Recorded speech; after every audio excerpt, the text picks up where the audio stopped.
छोटा सा कॉन्सेप्ट है, समझ लो बस। कन्वेक्शन मीडियम की जरूरत होती है, हाँ। पार्टिकल का एक्चुअल मूवमेंट होता है, यस, डिस्प्लेसमेंट होता है पार्टिकल का। किसके कारण होता है? टेम्परेचर के डिफरेंस के कारण। और टेम्परेचर के डिफरेंस के कारण ऐसा क्या होता है कि पार्टिकल मूव करता है? तो बेसिकली टेम्परेचर के वेरिएशन के कारण डेंसिटी का वेरिएशन आता है। वो चीज समझो।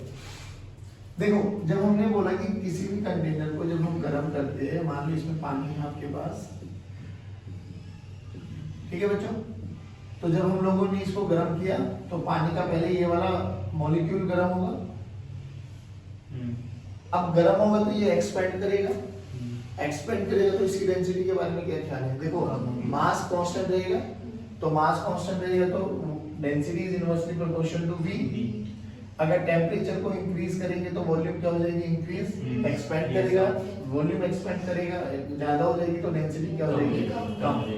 अब इसकी डेंसिटी कम हो गई, जो ऊपर मॉलिक्यूल है उसकी डेंसिटी ज्यादा है, तो ऑब्वियसली ये ऊपर राइज करेगा और ये नीचे राइज करेगा, and this process will go on.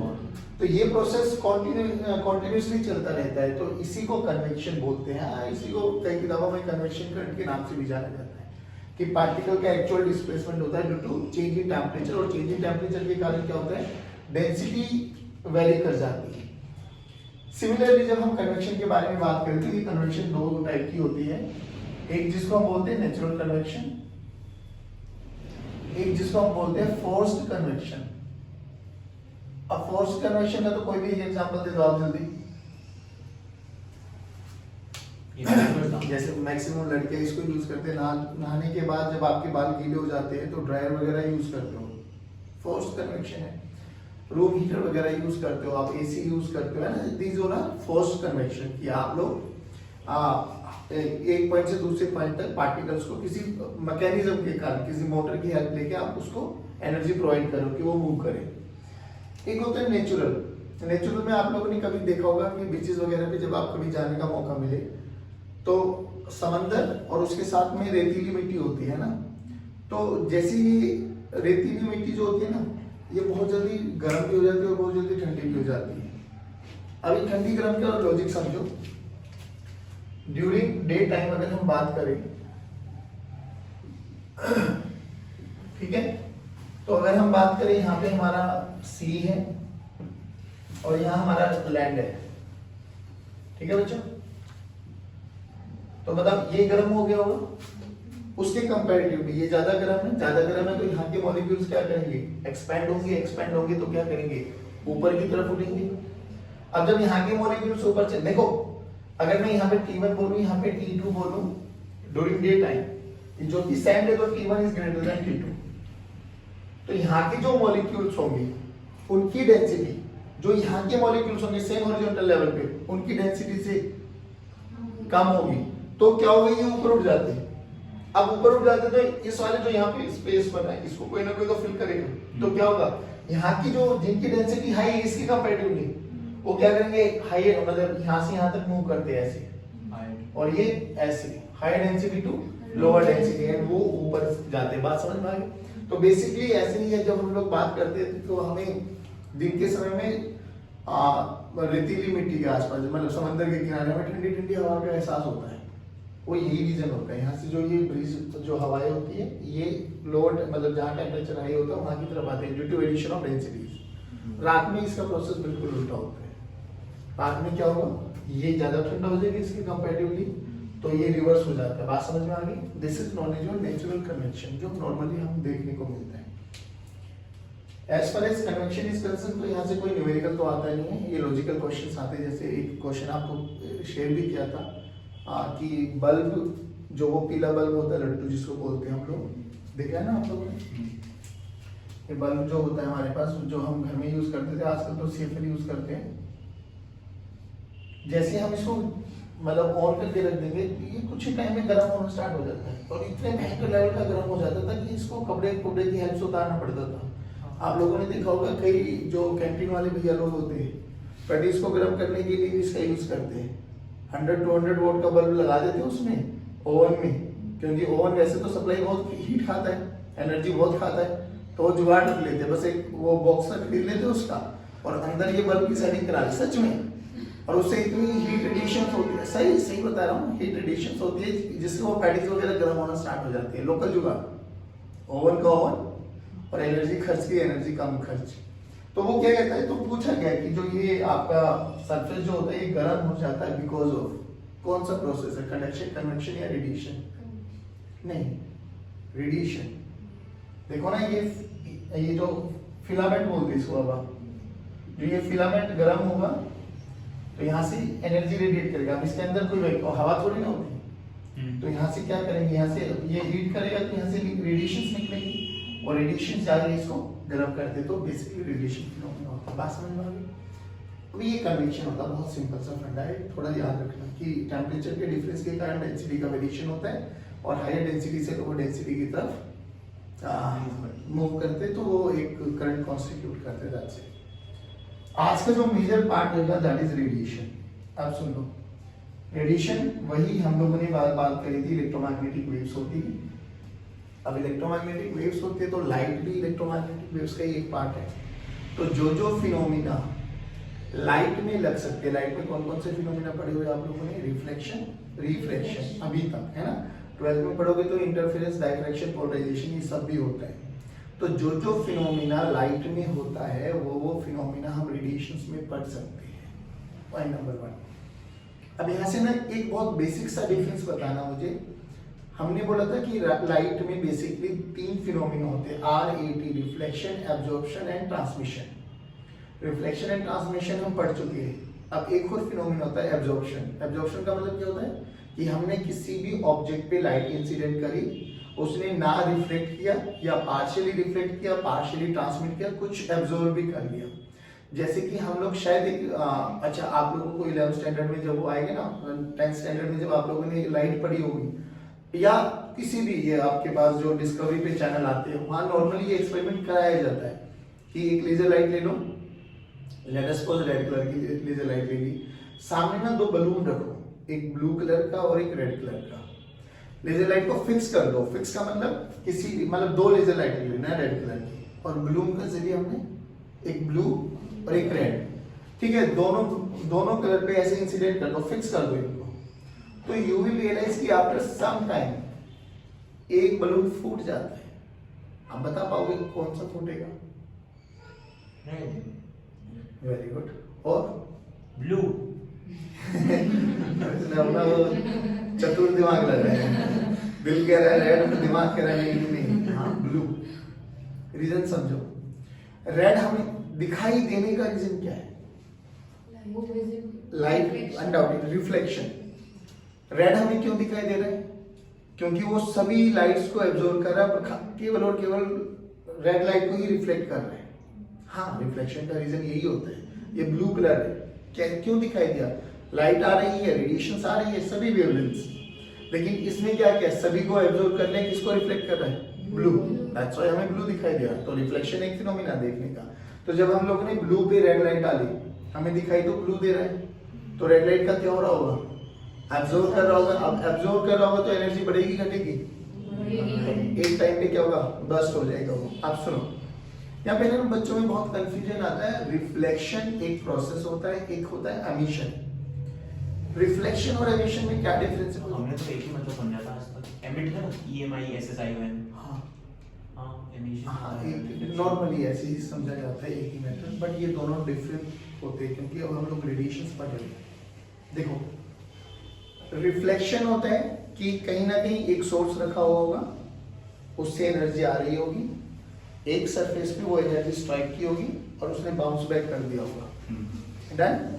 कोई सोर्स है, वहां से लाइट आई, एनर्जी आई, you can say light is a form of energy. Energy आई, सरफेस पर टकराया और बाउंस बैक करके वापसी दे दी। This is reflection.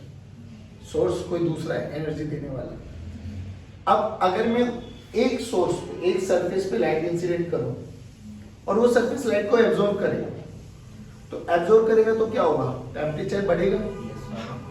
एब्जॉर्ब करते करते करते करते टेम्परेचर बढ़ा, टेम्परेचर बढ़ा, टेम्परेचर बढ़ा, और टेम्परेचर बढ़ते बढ़ते एक समय ऐसा आया कि उसने अपने अंदर से एनर्जी को एमिट आउट करना स्टार्ट कर दिया, रेडिएशंस निकालनी स्टार्ट कर दी। जैसे फॉर एग्जांपल, सबसे अच्छा एग्जांपल, आप लोगों ने कोई भी आयरन बार ले लो, कोई भी आयरन रॉड ले लो, बार ले लो, whatever you feel like good. Initially कोई भी आयरन, मैं बात करूं, ये मेरे पास एक जो स्टैंड रखा हुआ है, ये कैसा कलर है अभी?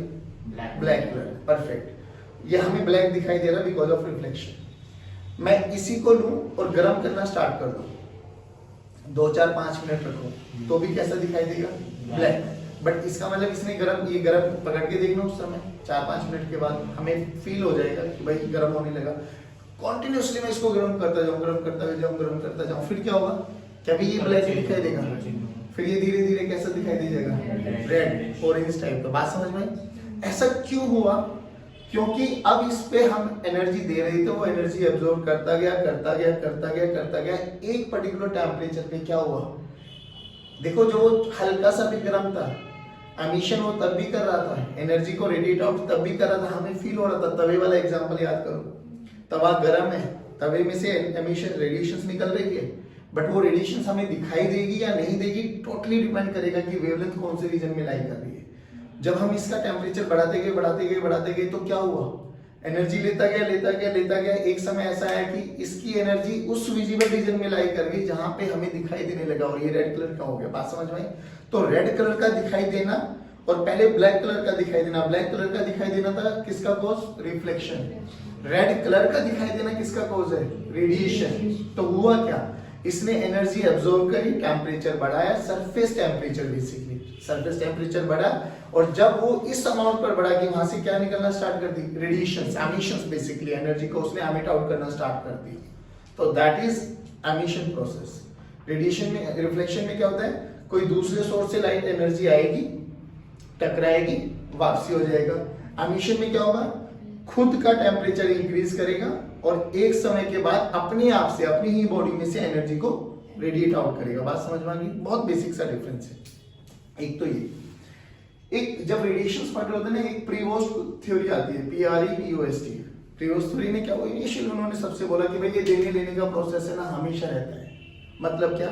कि कोई भी बॉडीज है, 0 केल्विन पे छोड़ के ना, सभी टेम्परेचर पे, सभी फाइनाइट टेम्परेचर पे वो एनर्जी रेडिएट आउट करती है और एनर्जी एब्जॉर्ब भी करते हैं। Basically it's a continuous process, energy का देना और लेना, एमिशन एंड ऑब्जर्प्शन। एब्जॉर्प्शन समझ में आ गया? एनर्जी लेगा, एमिशन एनर्जी देगा। तो लेने और देने का प्रोसेस ये कॉन्टिन्यूअस प्रोसेस है, कॉन्टिन्यूअस प्रोसेस। अब देखो, सिंपल सा फंडा बताओ आप लोग, अगर हम बात करें, एक मान लो हमारे पास कोई भी बॉडी है ये, और हमारे सराउंडिंग का टेम्परेचर है, ठीक है। सराउंडिंग का टेम्परेचर अगर इस बॉडी के कंपैरिजन में ज्यादा है, सराउंडिंग का टेम्परेचर अगर बॉडीज के कंपैरिजन में ज्यादा है, तो ये क्या करेगी? एनर्जी लेगी या देगी? ये ले भी रही होगी और बट उस केस में हम डिपेंडेंट रहेंगे किस पे? कि या तो एमिशन ज्यादा हो रहा होगा या एब्जॉर्प्शन ज्यादा हो रहा होगा। सोच के देखो, अगर एमिशन ज्यादा हो रहा है, एमिशन का मतलब मैं एनर्जी दे रहा हूं, ज्यादा एनर्जी में निकाल रहा हूं और कम एनर्जी ले रहा हूं, तो मेरी बॉडी का टेम्परेचर के बारे में क्या ख्याल है? बढ़ेगा या घटेगा? अब उल्टा करो, अब मैंने क्या किया? एब्जॉर्प्शन ज्यादा कर लिया और एमिशन कम कर रहा हूं।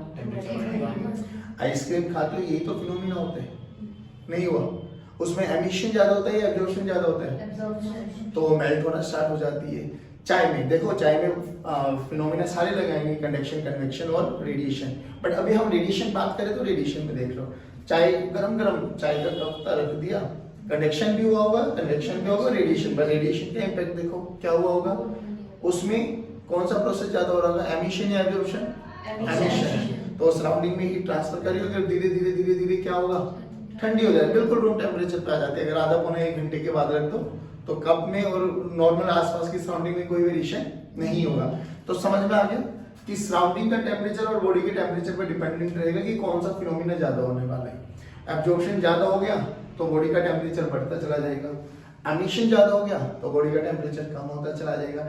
But after a very long time का मतलब समझे कि काफी समय के बाद देने लेने का प्रोसेस विल रिमेन सेम। देना लेना क्या है? एमिशन। एक देखो, उसको बोलते हैं थर्मल इक्विलिब्रियम। थर्मल इक्विलिब्रियम का मतलब क्या है?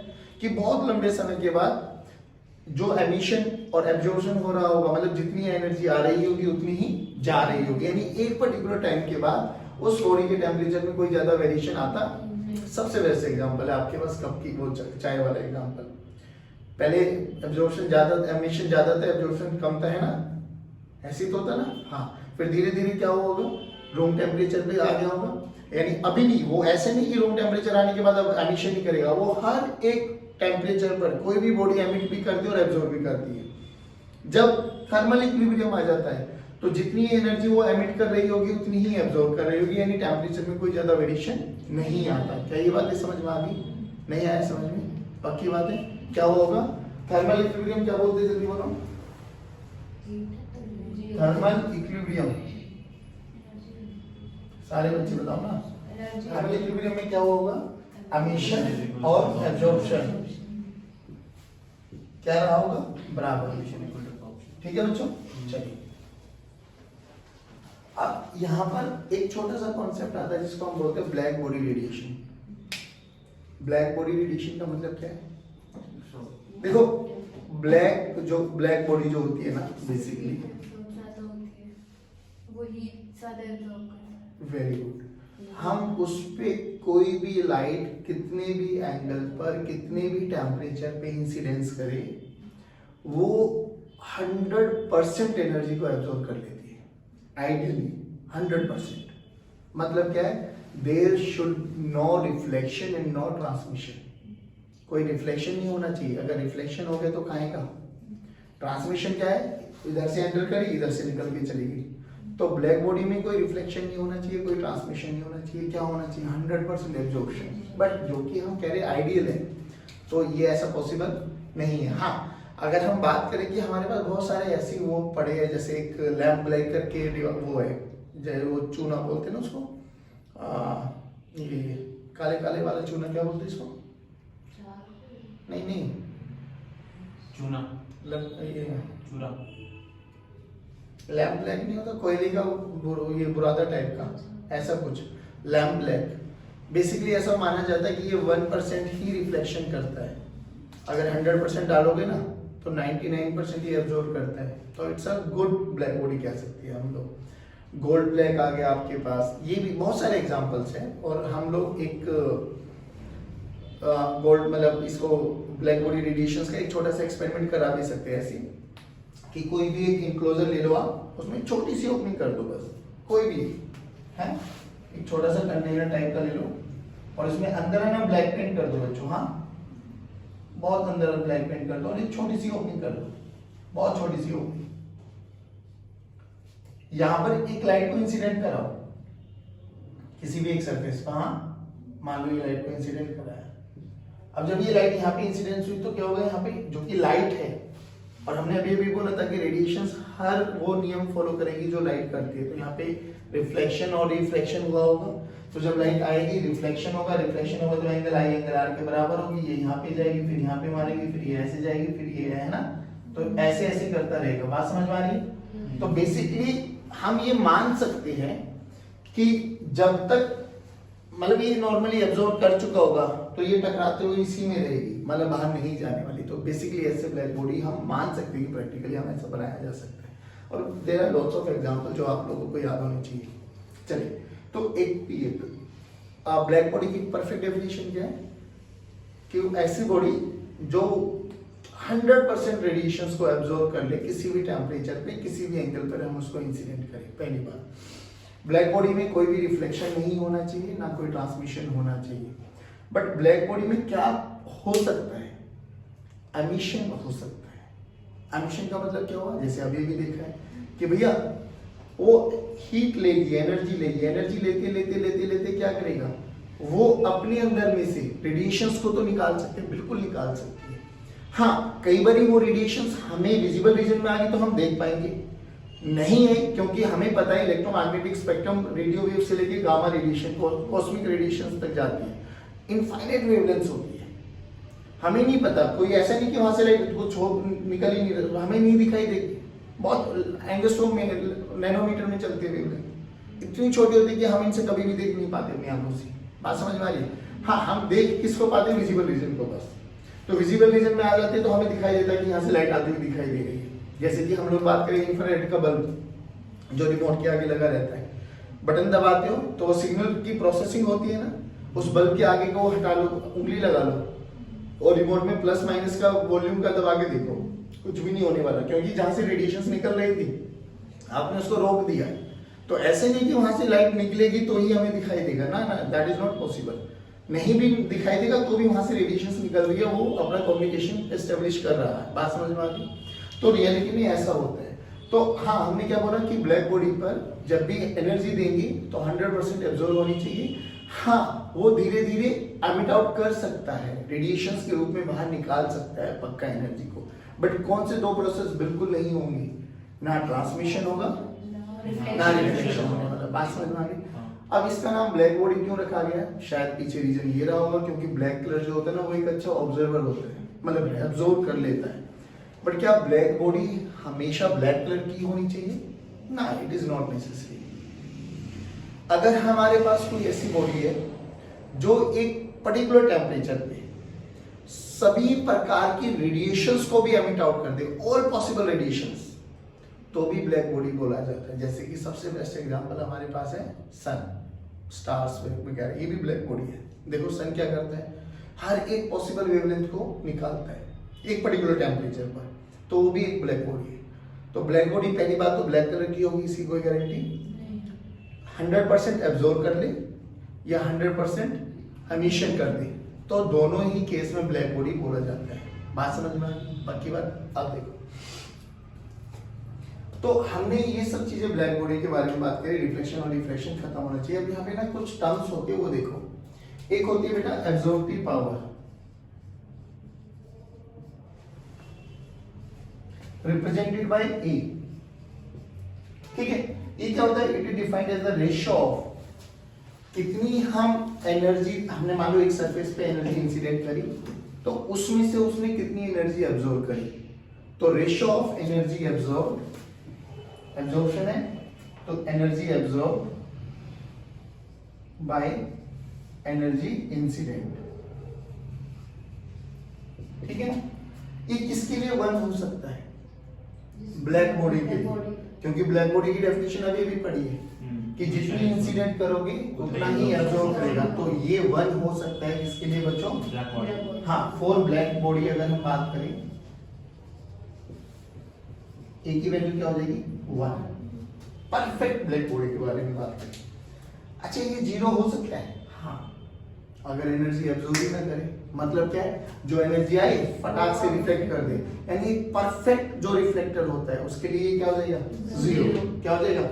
हाँ, तो परफेक्ट रिफ्लेक्टर अगर हम बात करें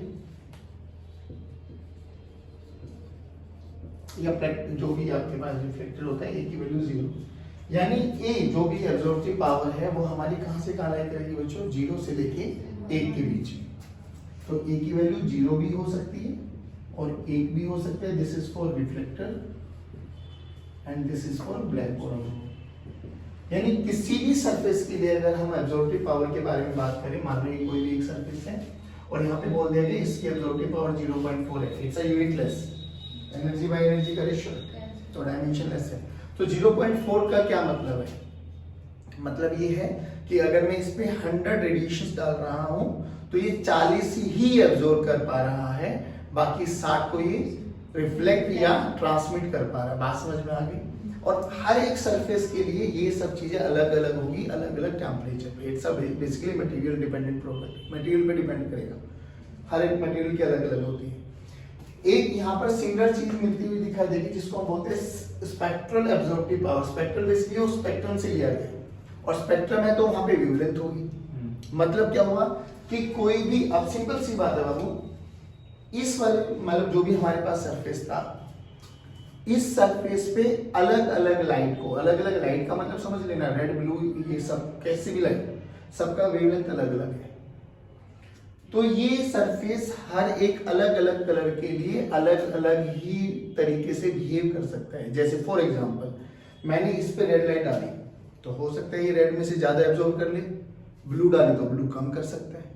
समझ में आ रहा है? ये हर एक लाइट के लिए अलग अलग इसका बिहेवियर होगा, सेम नहीं होगा कि रेड की भी 50 करिए तो ब्लू की भी 50 ही करेगा ना, इट इज नॉट नेसेसरी। तो उसको हम रिप्रेजेंट करते हैं ए लैम्डा से। लैम्डा रिप्रेजेंट्स फॉर वेवलेंथ, तो स्पेक्ट्रल एब्जॉर्प्टिव पावर इसको बोला जाता है। कि हर एक कलर के लिए कोई भी सरफेस अलग अलग तरीके से बिहेव कर सकता है। किसी में वो ज्यादा एब्जॉर्ब कर सकता है, किसी की एनर्जी को कम एब्जॉर्ब कर सकता है। ये चीज समझ में आ गई? पक्की बात ये होती है। तो यहाँ से अगर मुझे एनर्जी एब्जॉर्ब का या हीट एब्जॉर्ब का फॉर्मूला निकालना है तो क्या निकालेंगे? ए इंटू एनर्जी इंसिडेंट, आप कितनी एनर्जी दे रहे हो इंटू ए से मल्टीप्लाई कर देंगे तो हमें टोटल एनर्जी एब्जॉर्ब का पता लग जाएगा। बात समझ में आई? अब देखो एक क्या होती है जिसको हम बोलते हैं एमिसिव पावर। नहीं यही मतलब इंटीग्रेशन में चलता है क्योंकि लैम्डा हमारे पास वेरिएबल होता है हर एक वेवलेंथ का अलग अलग। तो बट ये ध्यान रखना है ए लैम्डा क्या होता है बेसिकली स्पेक्ट्रल वेवलेंथ है ना, स्पेक्ट्रल एमिसिव एब्जॉर्बिव पावर, एक होती है एमिसिव पावर। अब जो ये एमिसिव पावर क्या होता है कि जब हम लोग एनर्जी को डालते हैं तो वो लेता है, फिर वो वहां से रेडिएशंस को एमिट, एमिसिव है, एमिशन होगा यहाँ से, है ना। तो ये एमिशन किन किन फैक्टर्स पे डिपेंड करता है? देखो अगर मैं एक ये बॉडी ले लूं और एक ये बड़े वाली ले लूं तो खुद बताओ एमिशन किस में से ज्यादा हो रहा होगा?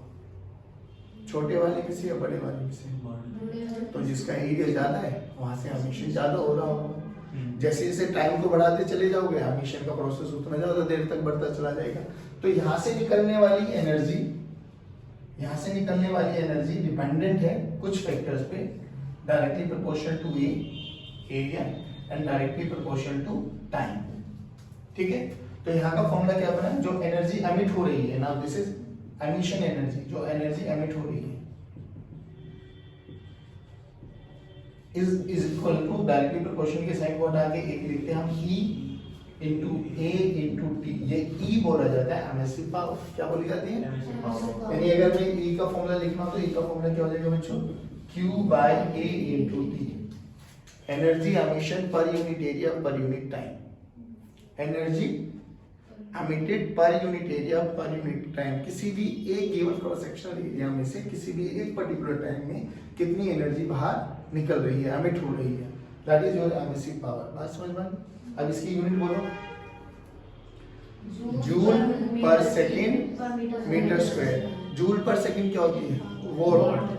वोट पर मीटर स्क्वायर इसकी यूनिट होते हैं। ध्यान आ गया? समझ में आ गया? तो ये हमारे पास हीट एमिशन है और ये हमारे पास एनर्जी एब्जॉर्प्शन है।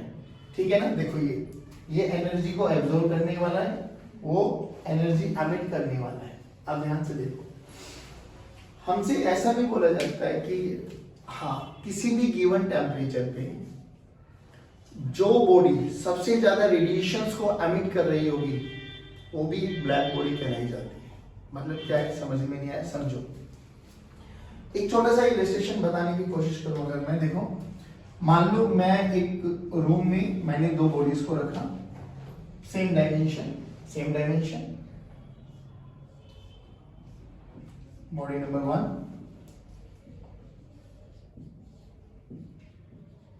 Body number 2।